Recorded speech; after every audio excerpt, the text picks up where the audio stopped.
Welcome back to the Papa Meat channel. How you doing? How you doing? Come on in and sit on down because today we're talking about plastic surgery. Now, plastic surgery is pretty common, right? Especially in today's society. The rise of social media, making people want to be a little better version of themselves. Hell, sometimes it's not even for aesthetics. It's just about dermatology stuff. Maybe you got, who knows? You're a burn victim. You want your face to be normal again. These could be fairly normal procedures. But I do think that with beauty apps coming out, people want to look different, feel better. It's in people's rights to want to be able to do so. But sometimes it can go a step too far. At least in my opinion. I don't want to be judgy, but these are some extreme cases. So today we're going to look into the horrible events of plastic surgery as we know it. So let's get into it. Today's video is sponsored by Fume.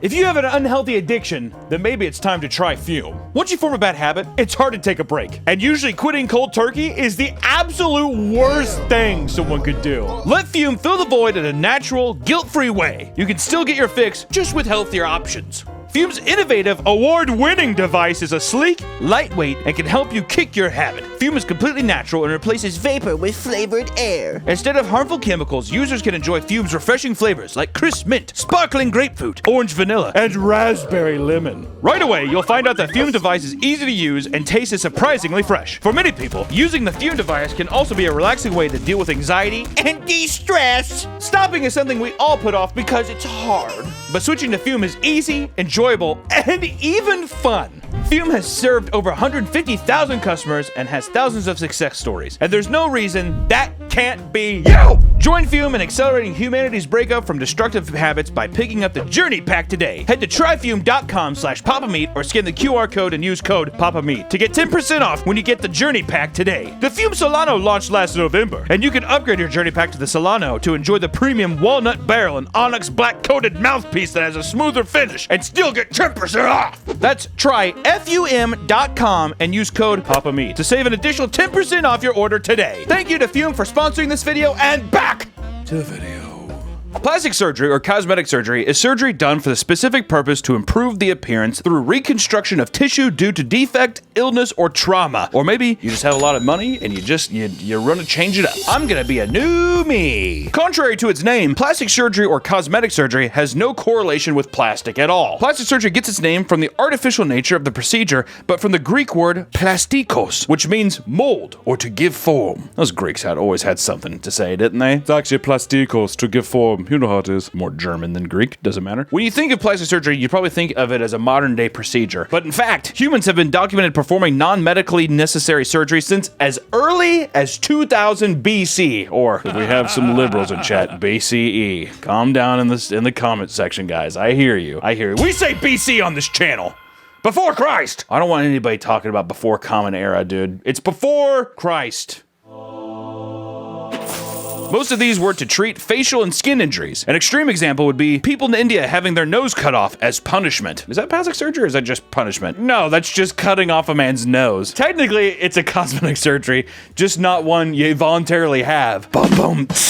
In 800 BC, India has a documentation on performing skin grafts for injuries. This is where you take the skin from one part of your body and transplant it to another area. It's like sometimes you have to take the skin from your ass to put it on your face. You don't see your ass all the time, but you see your face all the time, so you take the skin from your ass, you put it on your face. But then you don't want to tell anybody that you put ass skin on your face, because people will be like, ooh. Some of the first true plastic surgeries documented were for a cleft palate, going as far back as 390 BC in China, when the first successful surgery for closing a cleft lip was performed and documented. Even with documented procedures, they were rare due to the fact that anesthesia had yet to be invented, which is brutal. I would be like, keep the cleft palate. I don't care. I'm not going through that procedure without, to not be put under and you have to feel everything. Holy shit. Your body probably goes into shock, but I couldn't power through. I'm getting ready to go to the dentist and I can barely even stomach the idea of that. Like, holy fuck. In 1460, the first medical texts for plastic surgery procedures were created for the nose job. It wasn't until the 1700s that the Eastern techniques were brought to Europe to develop this specialty. It wasn't until 1927 that Johns Hopkins Hospital created a formal training program for plastic surgeons. I bet you anything that was in California. Those fake bitches out there, am I right? John Hopkins was like, how can we be even less real? I bet you John Hopkins was a very judgmental person. Okay, fatty, well, your chin could be a lot better. The person's like,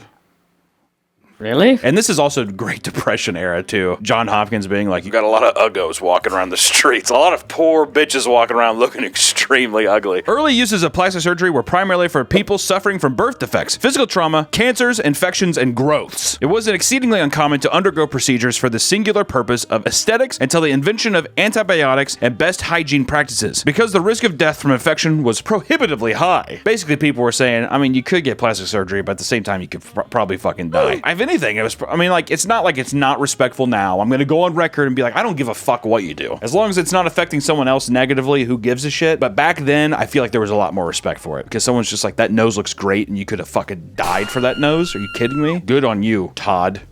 His nose is like paper thin. Thank you. Doesn't he look great? And everyone's just like, yeah. There's a lot of reasons why people do plastic surgery, okay? I mean, some people like to blend in with society, right? With their environments. Plastic surgery could help people with physical abnormalities to better blend with the society that they live in. Sure! Nobody likes being the odd one out. No one likes being the ugly duckling. Some people do. Those people are called freaks. I didn't say it, you did. Gender-affirming care like breast implants, facial feminization surgery, removal or addition of various sex organs, genitalia, etc. Pretty much the gender-affirming care for plastic surgery. Some people want bigger titties. Some people want smaller titties. Some people don't want a cock anymore. Some people want a cock. Sometimes people just want to feel comfortable in their own skin. And sometimes it's quality of life, like the cleft lip surgery, which cleft lips often leave babies unable to nurse, and as they get older, they have difficulties eating. Having a cleft lip can allow bacteria access to sinuses that may cause ear infections and hearing loss. Some people are just like, hey, my fucking lip's all fucked up. I need to get it put down, which actually this baby here, that's very impressive. That's insane that we can even do that. How the fuck did we even get to this point? You know what I mean? Back in the day, the Greeks would look at this and they'd be like, ooh, and they just toss it off a cliff. Ooh, lips messed up. You get to have sex though, and you get to try again, and the family's like, okay, and that's how it was. Sometimes people want breast reductions because it hurts their fucking back. So sure, I know people are like, it's a slap in God's face having a breast reduction. My aunt had a breast reduction because those shits were insane. All right, that bitch could barely go up a flight of steps because her back was so hurt. Now she's got tiny titties, big confidence, and one hell of a wardrobe. Yo, my aunt's on top of the game because of these tiny titties, dude. Tiny titties rise up. I can't even lift my hand up because I got ginormous man breast. Yo, when the fuck can I get my breast reduced? Actually, if anything, if I got a breast reduction right now, it would look so weird with my giant slug body having like a flat chest. Hello, everything. This is fine, but everything else is just collapsing. I'm collapsing under my own girth. You have people who need it for those reasons, but sometimes it is purely cosmetic. Some people are just like, I don't like the way I look, which goes into a big point of plastic surgery, which is body dysmorphia. Which body dysmorphia is growing rampant these days, and people are desperate to change themselves at any cost. You know, body dysmorphia is a huge thing. If you don't even perceive yourself the way that other people perceive you, you are not comfortable in your own skin, but also it goes to such excessive extents. You know, body dysmorphia of people who are probably like super fucking fat, but can't process that they're that large. Same with like bodybuilders who feel like they're tiny, even though they're gigantic and they look like the fucking Hulk. One of the most common plastic surgeries is, of course, the breast implant. All right, boys, calm down. We get it. Hey, calm down. There are over 300,000 surgeries performed each year just in the United States alone. That's a lot of bigger titties. I didn't know that.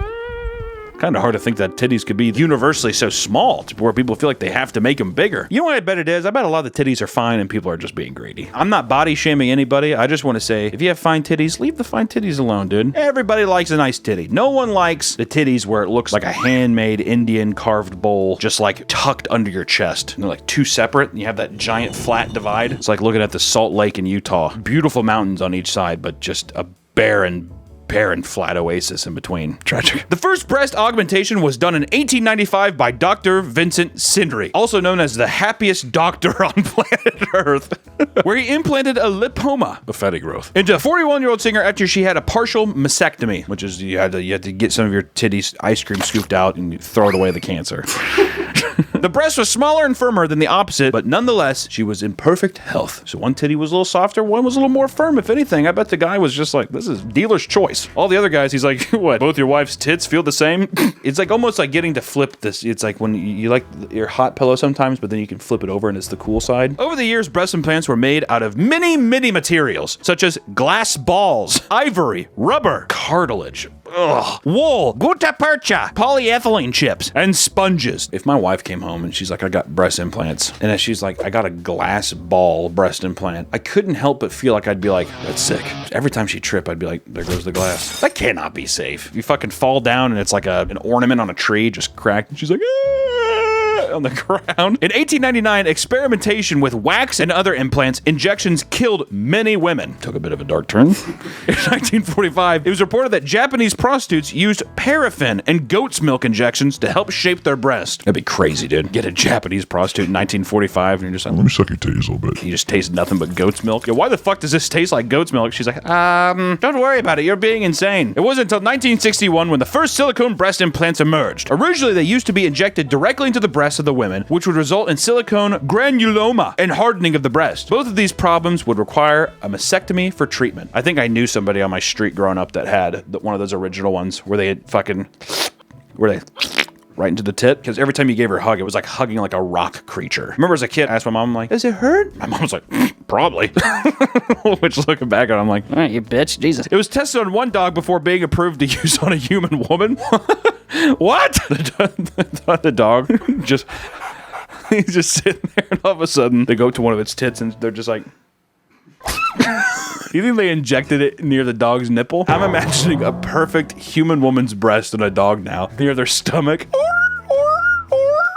The funny thing is that we only waited like 7 days and like, all right. Yeah, they waited 7 days. They waited 7 days and like, all right, the dog's doing good. All right, put it down. And Let's start putting these into women's tits. Frank Garreau and Thomas Cronin inserted it into a dog named Esmeralda. Perfect dog name for this. It almost would have been if the dog's name was like Diamond or Rose. Oh, man. They only waited a few weeks before declaring the implants harmless, even though the dog chewed at their stitches until it had to be removed. The dog's like, get it out! Get it out of me! And they're like, that's probably normal. I doubt the women are going to do that. All right, just ship it out. Silicone breast implants over time were found to cause cancer and make it difficult to perform mammograms, which is a procedure to check breasts for lumps, which actually I'm pretty sure I saw what a mammogram was, and it's like they literally, you like put your tit onto a fucking device and like literally pile drives the tit down. You ever see those videos where it's like the thing goes down and it presses like a bunch of Skittles and they shoot out?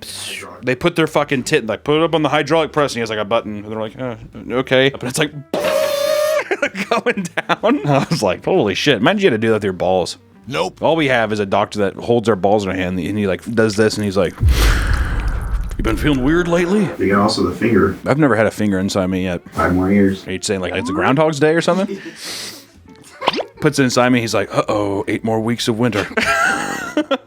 I see my own shadow in the corner. Japanese women who were entered into sex slavery for American soldiers were injected with stolen silicone, which eventually caused gangrene, silicone rot, and even death. Man, that's fucked, dude. If you're gonna hand-me-down silicone, dude, holy shit. Ads for the injections claim that no harmful effects have been reported. In the days of injections and the first implants, it was common for employers to request women to get surgeries. Holy shit. You know, your tits are looking pretty small.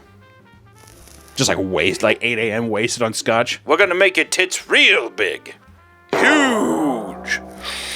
And they're just like, I'm a librarian at this local school. He's like, perfect. People want to read all the time. Injections were banned in 1965 due to unsafe nature of silicone implant. There we go, thank God. These days, breast implants have moved away from silicone gel where possible. The 3 most common modern methods are saline filled, not as natural feeling, too soft, but can retroactively filled more, and if they leak, they aren't likely to cause issues. Silicone gel filled, more natural feel, but can leak into the breast tissue and cause issues. And gummy bear, what the fuck? Thicker silicone breast implants, hard and a natural feeling, but gives a better appearance. Give me the gummy bears, dude. I don't give a fuck how they feel. How do they look, toots? If I'm going to my college reunion, I want to be like, I got my wife the gummy bears. They're not gonna touch them, you know what I mean? Hey, nothing wrong with window shopping. Breast implants, as we know them today, have size limits. The largest size sold commercially is 800cc in the US, meaning slightly less than a liter or basically almost 2 pounds, 1.76 pounds. This is due to ethical concerns with larger breasts that could disfigure skin, stretch the pocket they place them in, and have higher chance of rejection. As it's known though, many women have sought out larger breasts that have met unfortunate circumstances in their way. So let's talk about some women who push the extremes to breast implants. Susan Sykes, aka Busty Heart. I did not make that up. That's just what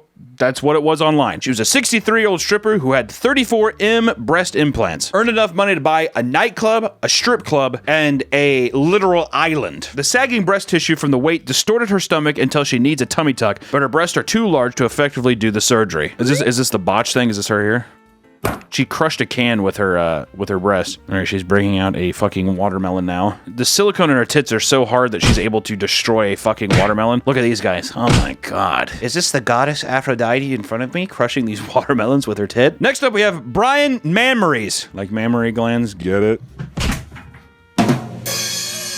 Engaging in a bet with a friend, he got $100,000 if he'd get a pair of breast implants. That's awesome. That's a big bet. He gambled with Plastic Surgery Buddy and won $5,000, which he exchanged for his tits. Apparently, every year he keeps these breast implants in, he gets $10,000. That is not worth it. Those are so weird, which I guess if you're like married, who gives a shit? But like, even just feeling them, I don't know. I have my own pair of tits and I don't want them, you know? And then of course there's the 32 triple D breast implant exploding. A patient went in complaining of breast pain after getting very large implants. Both implants ruptured and leaked silicone into her lymph nodes. Oh man. Holy shit, her tits literally did explode. That's crazy. I just feel like there's no way we can show any of this. And last up, to really indicate some of the psychological and some of the damage that can be done, we're gonna talk about Sheila Hershey. She spent $320,000 trying to transform herself into Dolly Parton. She's looking to eventually have 24 liters of saline in each implant for a size of 000.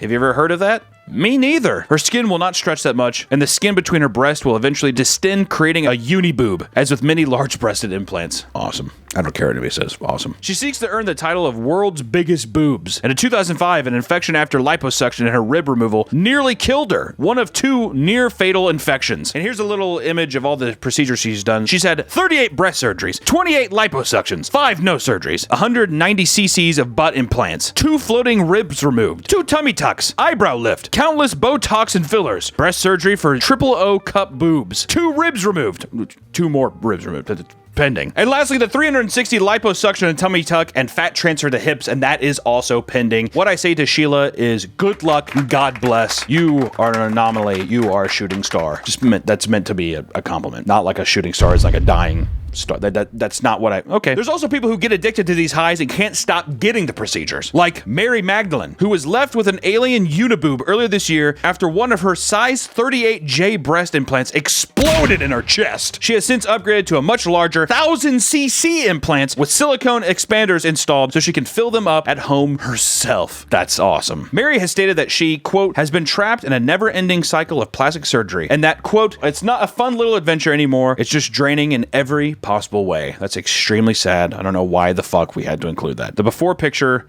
is pretty insane. Beautiful woman, and the after picture is here we are now. It's a horrible case of body dysmorphia, you know? No way to go about it. And she almost had a fatal surgery so she could basically inflate her so she would have the Guinness World Record for world's fattest. That feels like a fake thing. This almost feels like something that is in a comedy movie, but this is real life. Also, her buttocks started to rot after she had illegal butt injections, which she sealed with super glue, which leads us nicely into our next segment, butt stuff. First ever butt implant was in 1969 by Dr. R.J. Bartles, aka the stinkiest doctor in America, and at first used the same technique for breast implants, though this procedure did not become successful or popular considering breasts and butts look and feel different from one another. The only approved injectables for the butt are fat transfers, where fat is taken from one area of the body and relocated to a different area, as well as ass cheek implants, which are kind of made of the same material as breast implants, which, quote, a surgeon uses liposuction to remove fat from the abdomen, flanks, or back. The surgeon then uses a syringe to re-inject the fat back into reserved fat in the buttock, which leads us into Brazilian butt lifts, aka BBLs. Pretty sure that's a pretty common term. The Brazilian butt lifts have become the most deadly type of plastic surgery. That's actually crazy. I didn't know that. The procedure has increased over 800% over the last decade, from 7,382 surgeries in 2011 to 61,387 surgeries in 2021. Do we blame the Kardashians? I don't know. Let's just do it. Let's point fingers with no knowledge. Also, the statistic to remember here is that breast implant mortality rates are 1 in 72,000. I wouldn't roll the dice, I guess is what I'm saying. There were 25 BBL-related deaths in Florida alone between 2010 and 2022. The reason for its high fatality is because it's considered a blind procedure and the surgeon may damage large blood vessels in the buttocks. This can cause fat to travel from the heart and lungs, obstructing blood flow and causing immediate death. I like how the doctor's just like, Let's hope for the best, right? Let's get on in there. There's also an entire black market that uses unsafe injectables such as collagen injections, silicone injections, and dermal filler, which is used for small areas like the face. Let's talk about some of the notable deaths in some of the cases here for the BBLs, right? In 2019, Alicia Galaz and Libby Adam, a mother and daughter duo, were arrested for injecting a lethal dose of injectable silicone into a 26-year-old. Within just a few hours of the operation, the 26-year-old had passed. This is also not the first time someone has died because of Alicia Galaz. That demon! Okay. A year prior to another lady died on the same procedure. So these bitches are killing people left and right with these ass injections. Former Wild 'N Out star Jackie O died of complication at the age of 33 after a botched BBL. And Cardi B has revealed that at one point she did butt injections. Liquid silicone injections were given by some guy in a basement illegally. This is allegedly, but we like to believe this is real because Cardi B is a bit of a character. She sings WAP, right? She sings WAP. Need to make a new song called BBL. In a famous case from 2017, a woman by the name of O'Neal Ron Morris, aka the Toxic Tush Doctor, was sentenced to 10 years in jail after their patient, Shatarka Nubi, reportedly died from silicone migration in the body. For thousands of dollars, Morris, who was not licensed doctor, was illegally injecting a combination of Fix-A-Flat, cement, and caulking into patients' asses and sealed it with super glue. Give me the Netflix documentary immediately is what I say to that. This resulted in blackened flesh, necrosis, and even eventual death from the patient. Nubi was receiving hip and butt injections from Morris between 2007 and 2010 and died 2 years later in 2012. The aunt of the deceased claimed she was with Shatarka many times during her injections, and Morris told her she got her silicone from Home Depot. Hey, there's a friend in the neighborhood, or whatever the fuck their slogan is. Morris denied the allegations, but decided to take a plea deal because she claimed that the widespread attention the case was getting was going to make her have an unfair trial. Oh, is this her? Oh, that's so sad. Oh, this is the doctor. Yeah, this is the tush doctor here. That's insane to think that there's just cement in her ass right there. Looks like fucking Leonardo DiCaprio's briefcase from Catch Me If You Can in her pants there. Good God. What a monster. Which it looks like, yeah, she was definitely doing her own supply. Next up, let's talk about facial procedures. Yay. Starting with injections. Different from silicone and injectable materials of the past, new injections are made of a variety of material that is readily absorbed into the body or dissolved with the addition of counteracting agent. And these injections can be used for things like making lips fuller, more plump, filling in fine lines and wrinkles, and raising cheekbones and defining jaw lines. Is that what mewing is? I'm pretty sure that's what mewing means. For your jaw. As people age, fat cells migrate and die off in certain parts of the face. And under the eyes and in the cheekbones and jaw lines is the common area to correct this. Sometimes people get implants or fillers to solve this. You know, and I've known a lot of people who've gotten Botox or do these kind of things for certain health benefits, or even to like fill in certain parts of like eyelids and stuff. It's a pretty common procedure. But let's talk about people who maybe took it a bit too far, which the first people up are extremely famous, the identical twins Igor and Krishka Bogdanov, which looking at their before and after images, it's you know. We have Jocelyn Windelstein, a Swiss socialite, has had multiple surgeries to appear more cat-like and youthful with implants. I found that with a lot of like face implant stuff or a lot of like facial plastic surgery. It seems like a lot of cases of extreme plastic surgery leads people to look very cat-like, much like that It's Always Sunny episode where his wife transforms into a cat. I don't know. In 2005, a woman went to the black market and instead of getting silicone filler, she was injected with a tire sealant and cement into her face. The fillers eventually hardened under the skin, causing large deformities in her face, and she was too embarrassed to file a police report. That is so sad. That is actually so fucking sad. Oh. How unfortunate. Brutal. And in 2015, she appeared on television show Botched and got her face reconstructed. Initially, the plastic surgeons deemed the surgery too dangerous, but eventually she underwent 4 surgeries over the course of 7 weeks. Okay, so this random person thought she was getting Juvederm, which is like a filler, but it's unbelievable. Looks like a spoiled tomato. How unfortunate, man. For real. Next up, we have Pennsylvania woman Kaylee Jones, who's 23-year-old, got fillers to make her lips fuller. An allergic reaction to the fillers caused swelling and made her lips blow up. And it's funny because she does look like that character from Monsters Incorporated. We're not going to keep making jokes, but that is what it looks like. There was even a woman who injected cooking oil into her skin. After doctors refused to give Hang Miyoki any more plastic surgeries, she resorted to injecting herself with cooking oil at home. Now the former model is permanently disfigured, but after 10 surgeries, this is what she looks like now. That's even like God, there's some rough pumpkin aspects here, dude. Good God. Now, we're moving into Botox, which is the #1 minimally invasive cosmetic procedure. Between 4 to 5 million people get Botox per year, and over 85% of the procedures were done on women. Made from botulinum toxin, the same that causes food poisoning, it stops nerves from communicating with muscles, effectively paralyzing or reducing movement in that muscle group, which counteracts the effect of aging. And it was discovered in 1820, but in the 1950s, it was used to alleviate hyperactive muscles and small tics. But it wasn't until 1989 it was approved for use to treat cross-eyes. In 1997, the demand for Botox was so high that the US ran out, causing panic. 90s were a difficult time in the world, just as a large. Though it was in use for wrinkles since the early 90s, it was not approved for any cosmetic use until 2002 for the lines between your brows only. 2017 approved to treat forehead lines and crow's feet. Any other use besides forehead, crow's feet and 11s are considered off-label use, which of course that leads us into horror stories of Botox. I'm getting drained looking at this shit, dude. Good God. Botched Botox is a common occurrence due to the nature of injections given off-label and can create some strange appearances. Though there is no cure for botched Botox, the effects only last 3 to 6 months. Oh my God. Good fucking Lord. Looks like a character from James and the Giant Peach, doesn't it? God damn. Holy shit. What was wrong with the lips before? You know what I mean? You just want a little lip injection? Well, I guess it's probably she's like, oh, I just want a little bit, but then it's whatever. Brutal. But, you know, a big question is what could possibly go wrong with Botox, right? As you are paralyzing muscles, it's easy for needles they use to hit the wrong muscle as they're trying to work around the eyes. You can have a droopy eye or lose muscle functionality, which in 2001, a blogger, Whitney Buha, went in for her routine Botox. After she got her Botox shots, she felt it wasn't effective, so she went in and had more done. Ended up losing functionality temporarily in the wrong muscles. Cytosis. And to compensate, her other eye muscles overworked and caused her eyes to bulge. Yo, she does look kind of inquisitive though. Put that bitch in a Sherlock Holmes outfit. She'd probably be pretty effective.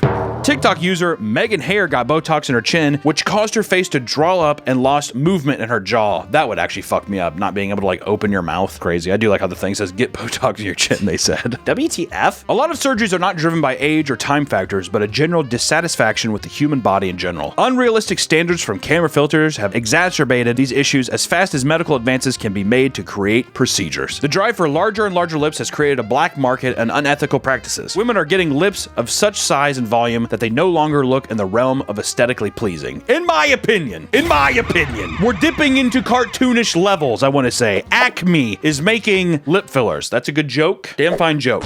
Acme, Warner Brothers, Looney Tunes, doesn't matter. Sometimes there's some surgical solutions, right? Like facelifts. In general, a facelift involves elevating the skin and tightening the tissues and muscles. Fat in the face and neck can be sculpted, removed, or moved. Facial skin is then re-draped over the newly repositioned contours of the face, and excess skin is removed, and the wound is stitched up and taped closed. That's how you do a fucking facelift. Not too hard, doctors. I don't need to go to school for 12 years to do that, dude. Get me on the black market facelift game. That's what I want to know. Let's talk about some crazy-ass doctors, starting off with Dr. Roxy. Last year in Ohio, a woman named Catherine Graw, aka Dr. Roxy on TikTok, lost her license to practice medicine as a cosmetic surgeon after multiple ethics violations. She became popular on TikTok for live streaming and making videos of her surgeries. Her non-surgical videos posted were extremely derogatory of the female body and set standards that necessitated having surgery for having breasts that a pin could sit under. Eventually started dancing and doing meme TikTok trends while operating. Her performance and videoing violated patients' privacy, and 3 patients of hers had to be hospitalized for intense medical care. One patient she live streamed suffered a perforated intestine after liposuction, where she published a video on her going ham on the woman's abdominal cavity with the suction probe. This is gonna be fucked.